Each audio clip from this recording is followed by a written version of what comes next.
Who are you as an architect and how do you define yourself by what you do?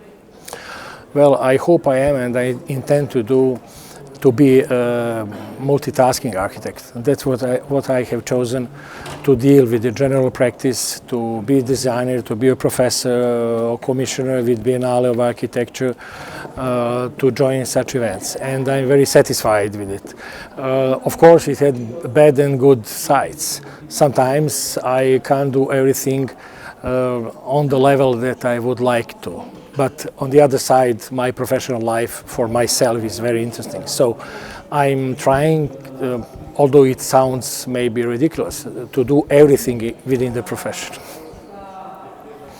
Can you share your best work experience or a project with which you left the biggest impact or transformed an environment or a society? Well, I can remember a very old, actually 20 years old competition that we as a young architects have won within Serbia. It was competition for housing inspired by folklore. The main discovery that we had made, it was Serbian competition, that there's no actually, I know that a lot of people would be angry on me after this, but there's no actually Serbian house. There is a Balkan house. That's what we have discovered. Balkan house on the hills, Balkan house near the river, Balkan house in the plains, etc., etc. We won the competition. It stayed as a concept. No one of them built ever. But the impact within young architects and within the professional public is still existent, in a way. So I think that's something I'm proud of, that so many colleagues and general people, general public, had only good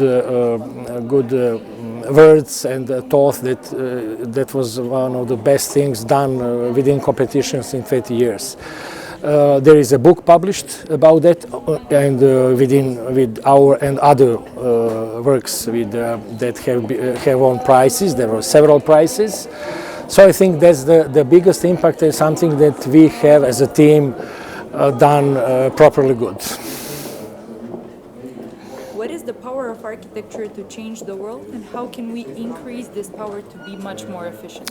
Well, I do think that architecture and arts, theater, film, whatever, cannot change the world.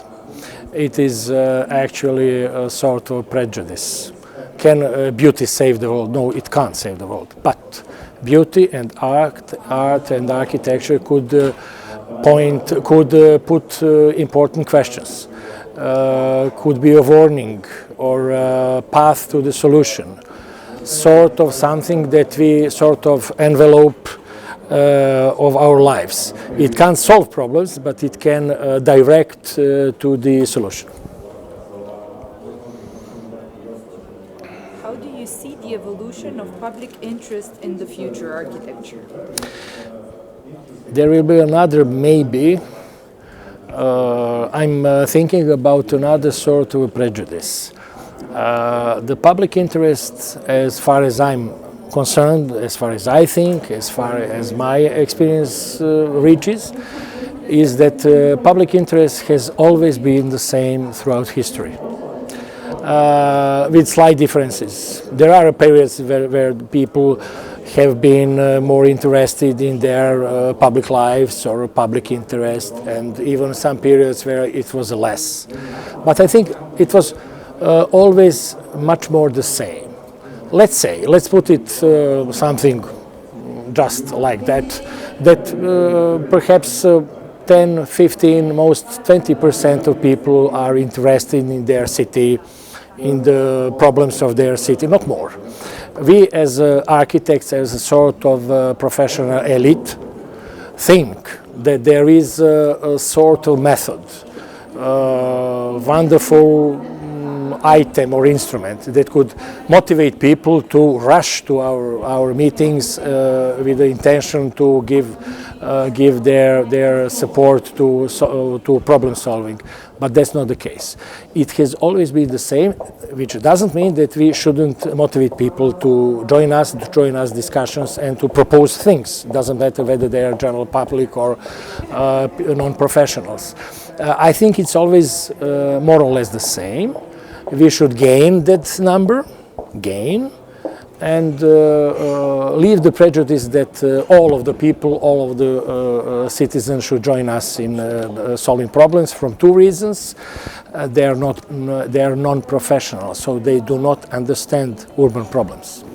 If they force people to discuss solutions, you actually get sort of non-mature, children-like proposals. Everyone would like the cities to be all green, no garage, no traffic, only cultural centers. You actually are given a senseless proposal. They are non-professionals, and a tiny number of them are interested in our problems. But we should gain that. Does the future of architecture looks like to you in this era of climate change, when the main topic is virtual reality? These are important issues. I think this every generation think about their own time as a specific one, and this is too arrogant. But climate changes are not fairy tale. Unfortunately, they're reality. And digital technology is changing the world, consequently architecture. This is also reality. So these two aspects, among the others, but these two most important or most visible aspects of our change, of this epoch, are putting us in a position of, let's say, beginnings of industrial revolution or beginnings of Christianity in Europe or Roman Empire conquest of West, etc., etc. I do think so. Architecture could help, just help. It can't change things, but could be very, very helpful in solving problems. What is your message to young people wishing to become architects? In the first place, be honest to yourself. First, see what do you want from life. Secondly, detect what talents do you have. Maybe you will be more, your talents are directing you to law practice, being pilot or agricultural engineer or ballet player or tradesman. If you find a talent for architecture, which is very complicated to find it, but not impossible, enter faculty and work hard. Thank you very much. Your wishes will fulfill.